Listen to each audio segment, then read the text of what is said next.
It has appeared to me that there is a disturbance in the force. There are powers that be, people at play that seem or appear to hate everything that is put out by the Ripperverse. And I've been wanting to record a video and discuss this for a while. I've said this before, I will say it again. The Ripperverse doesn't need my defense, but I feel it's my responsibility as a fan for one reason. There was a time in the geek space where different geeks like different things. Some people like one thing and some people didn't like another. For instance, for me, I have committed sacrilege. I have never liked Superman. He's a boring character. I have just never enjoyed that character at all. As far as the comic books, I've loved some of the cartoons and movies, but as far as the comic book, not interested whatsoever, like not even slightly. To some people, that's crazy. But in the geek space, there's always been this understanding that some people like some things and some people don't like other things. And we all have our likes and dislikes. We'll rag on each other about what we like and don't like. And it's always been in fun and in jest because we all have different interests. What appears to me to be very different, especially when it comes to the Ripperverse specifically, it appears this may not be the case. This is just what it appears to be for me. It appears that people are mad if you happen to like anything in the Ripperverse. And heavens forbid if you say you actually enjoy Isom. That's like the cardinal sin. You can't enjoy Isom. Now, I don't understand why people are so invested in what another person likes that hatred is generated if you figure out or feel like a person likes that thing. There are things that Marvel has put out, DC has put out, Disney has put out that I'm not interested in whatsoever. And there's some people online, fans and creators that love it. I don't have an issue with that. I have my reasons why I don't like these things, but if they like them, hey, we all have differences of opinion, likes and dislikes, different viewpoints, different political viewpoints, different social viewpoints, different religious viewpoints, and these things all inform what you like and what you don't like. This is just part of life. It used to be where us geeks, we'd go back and forth about why I like this, why you don't like that. And we just agree to disagree. You like that? I think it's trash. It is what it is. This seems to be different. People seem to take personal offense if you like anything Ripperverse. I've noticed, look, I've said this, I will say it again. To all of those who go to my comments and vocalize your dislikes with the Ripperverse, I welcome that. Please continue. But in some of these comments, I read them. I do read through the comments.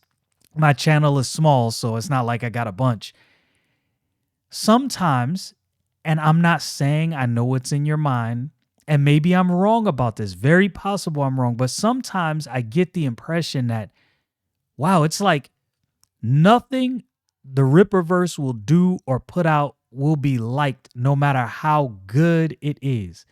I've watched several videos. I've watched a few videos of people who did not like Yaira. Now, look, you don't have to like a character. There can be multiple reasons why you don't like a character. As I brought up, I don't like Superman. I think Superman is a boring character. I always have.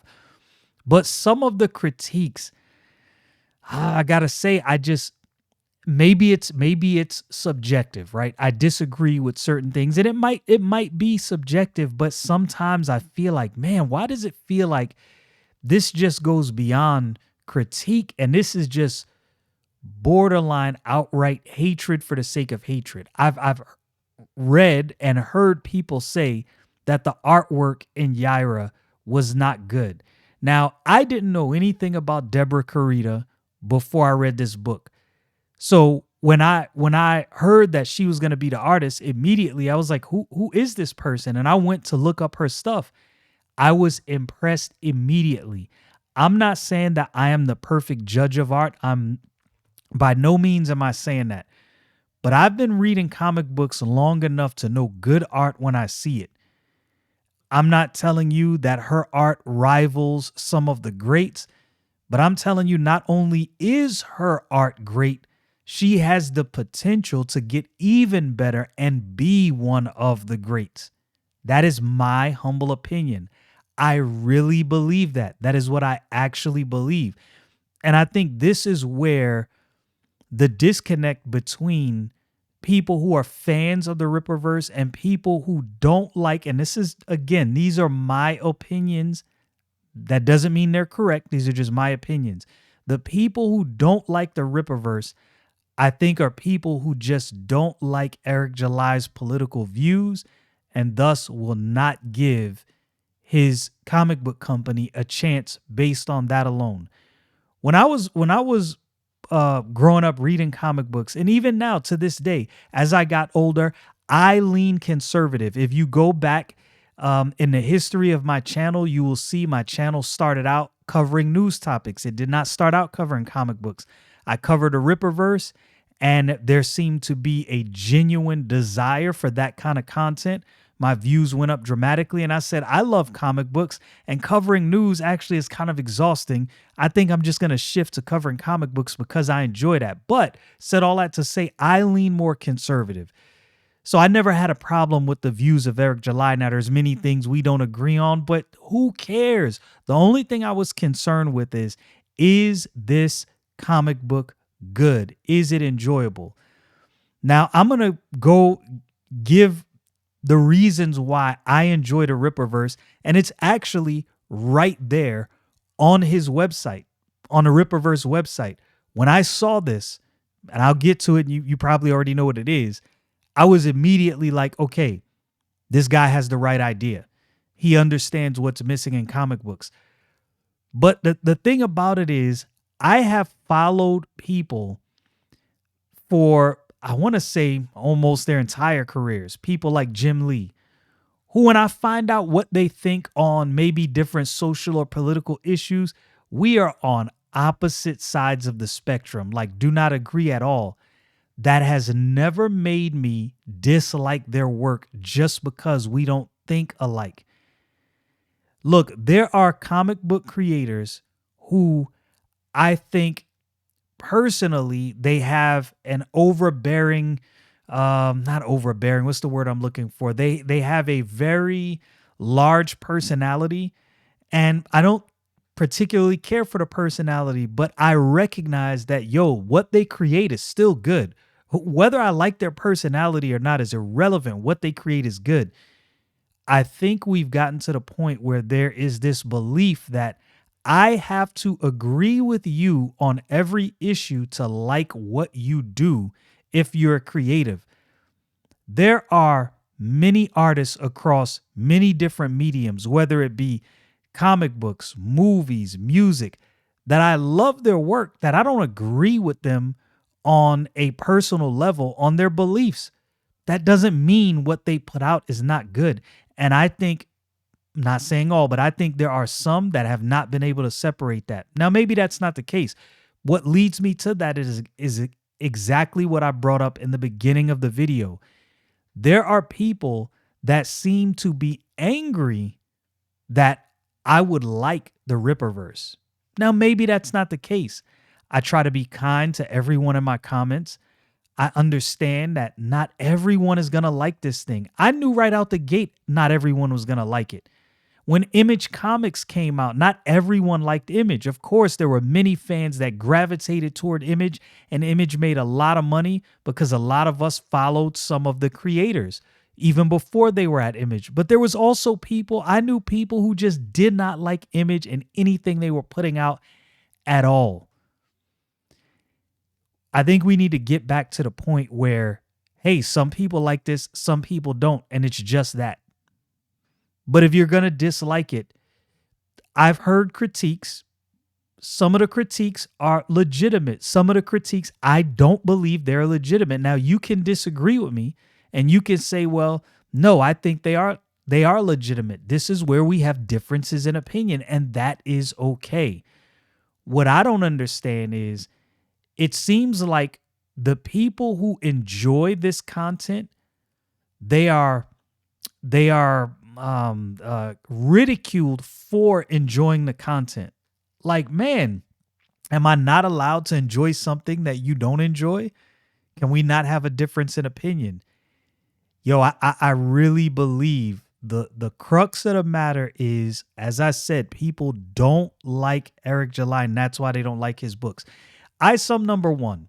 This has always been one of my biggest issues with the harsh critiques of Isom number one. Eric July has never to that point written any kind of comic book script or any book for that matter, as far as I know. This was his first foray. He got an artist. They put together a book. They got the book out in a reasonable amount of time. It was only a few months before him announcing to launching the site to releasing the book, which most campaigns, it can be years before you receive your book. I have one campaign that I bought a book about a year ago, year ago. Still haven't received that book. Now, I'm not mad at the creator. I understand that sometimes it can be problematic getting funding and getting these things together. And I understood that when I bought the book. So I get it. But what Eric July did, what he did in the background, the front end work and the blood, sweat, and tears and money he put into this thing up front allowed him the ability to release this thing fairly quickly. Now, was the plot perfect? No, it was not perfect. But I think it was unreasonable, in my humble opinion, to believe that Eric July, who had never made a comic book before, was going to come out with the most groundbreaking story that you've ever read before, or that it was going to be without room for improvement. I think that was an unreasonable expectation. And I believe that's the expectation people held his book to. I think the expectation that this book was going to be like blockbuster right out the gate, I did not expect that. This is what I did expect, and it was based on his code of ethics. And this code of ethics is one of the main reasons why I am a huge fan of the Ripperverse. Because what his code of ethics told me was, I understand what's missing in comic books. I'm trying to bring this back to comic books, and this is my attempt. There was no expectation of perfection. But what I have seen, I've seen that whatever is lacked by Eric July, he goes and finds people that have the things that he lacks. Chuck Dixon, Mike Barron, the Saska sisters. He's amassing people that have what he lacks. He's getting more artists. Joe Bennett. I've heard people talk about the art on Alpha Core #1 in a negative way. And I'm like, it's funny because some of these same people praise the Hulk run that Joe Bennett did. It's the same artist. And they praise the artwork. But now all of a sudden, this same dude, now all of a sudden he can't draw out of nowhere. I really do believe a lot of these critiques are disingenuous. This is my humble opinion. This is actually what I believe. And the reason I keep saying that, sometimes in my comments, I'll get people, you can't really believe this. Look, if I say it on this stream, it's because I believe it.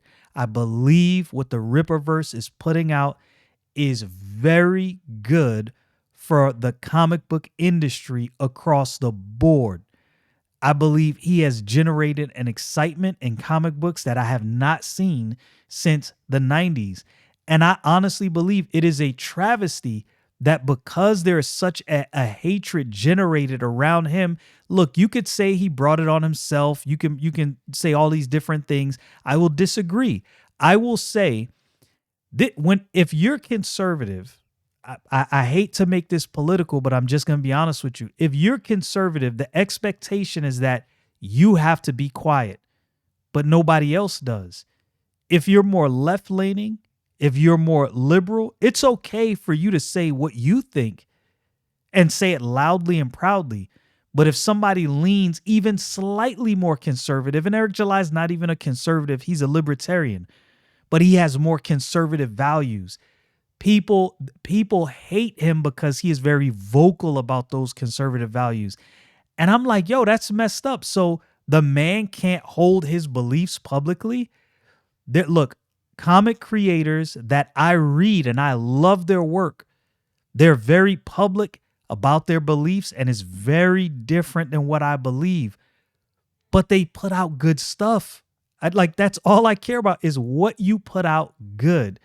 You know, I've been talking about the Ultimate Spider-Man run, and I don't really know. I'm not going to say I ever looked into what Hickman believes as far as politically, socially, but it wouldn't matter if he turned out to be the exact opposite end of the spectrum as me and just had none of the same values. The book he's putting out is good, and that does not change. I will still buy it. I will still enjoy it. I appreciate the fact that what Eric July is focused on is good comic books, and this is the reason I am such a huge fan of the Ripperverse. Notice, I did not say the comic books are without flaw. I did not say that the comic books are perfect, but the one thing these comic books are, and I disagree with all the people that say they're not good, they are enjoyable reads. I sit down with Rippaverse comic books, and at the end of the book, I am thoroughly pleased with what I just read, and I want to read more. I want to find out what happens next. The criticisms that the Ripperverse gets, it's as though this is a comic book studio that has been out for 40 years. I'm like, yo, this is 2 years old, barely 2 years old. This is a young company. 4 books in, 4 multi-million-dollar campaigns with improvements. Isom number 1 needed improvement. Isom number 2 offered you improvement. There's more to come, I believe. Still more areas that can be improved. Alpha Core was a drastic improvement from Isom number 1, as it should be. You had Chuck Dixon and Joe Bennett working on this. Yaira number 1 is an even bigger improvement from even Alpha Core, which is kind of mind-blowing to say. The Saska sisters and Deborah Carita put together something that is really good. I know there will be someone in the comments that'll say the book was trash. I welcome your comment. I don't have a problem with the fact that you disagree. I'm just asking you to understand that I don't agree with you. I legitimately believe this book is good, even if you don't. And I think it's something people should give a chance. They're good books. Anyway, I had to go into that long tirade just because I feel like this company gets such an unfair shake that it's like, man, what this would do for the comic book space if people would just read the books, approach it as a fan. There are some people, and look, this is definitely not a problem. There's some people that I realize offer critiques, and they're other creators, whether it be artists or writers. And I'm like, yo, I get it. You're approaching this from a technical standpoint. As a comic book fan, I'm gonna keep it so real with you. If the art is halfway decent, it doesn't have to be perfect, and the story is intriguing, I'm gonna enjoy the book. There are many books that people will look at and go, yeah, the art is okay. Look, not every artist is going to be Jim Lee. Not every artist is going to be Todd McFarlane. But I'm here to tell you the talent that the Ripperverse is pulling in, there are no slouches whatsoever. And it is my humble opinion that when people say Deborah Carita and Joe Bennett are bad artists, I really believe this, and I'm not saying I can't be wrong. I believe that's a bad faith critique. In my humble opinion, I honestly believe that. So anyway, we're going to get into several of the reasons why I'm such a huge fan of the Ripperverse. This is the Ripperverse Code of Ethics. And he starts off by saying, this comic book company was not created at random. Our founder had been rooted in the culture of American comic books since he was a youngster, and being a creative in the industry was always a dream of his. But the unfortunate state of the industry gave him the push that he needed to give it a shot. We've seen what works. We've certainly seen what not to do. Ripperverse Comics is the product of a comic book guy that still believes the magic of the culture. With that being said, we are guided by a set of principles that remain the staple of this company. And look, this is really the feeling I get when I read these books. I truly get the feeling that here's a guy that loved comic books, that saw the direction that the comic book industry has gone in, and said to himself, yo, I can't sit idly by and let this thing go. I have to do something about this. And I'm thankful for people that have the wherewithal, the creativity, and the know-how to do things like this. Because this is exciting. It truly is exciting. And I know there are many, there are people, this is what I feel. I know I'm kind of getting on a rant again. I feel like there are people who recognize something big is happening, but they want it to not be true. And it doesn't matter how hard they go against this company and how hard they criticize the company, a big thing is happening and it can't be avoided. What's happening is a big deal. The fact that this is not covered on more comic book websites, as I said, it's kind of crazy to me. Like, I'll go out and I'll look on some of the big sites and, okay, did they say anything about like Yaira or Alpha Core? Let's say they didn't like Isom. Eric July is new to the industry. Okay, but they know Chuck Dixon. They know the Saska sisters, right? They know Joe Bennett. Surely they're nothing. Zero. I'm like, yo, this is crazy. This is super crazy. Okay, respect the customer. This is the code of ethics.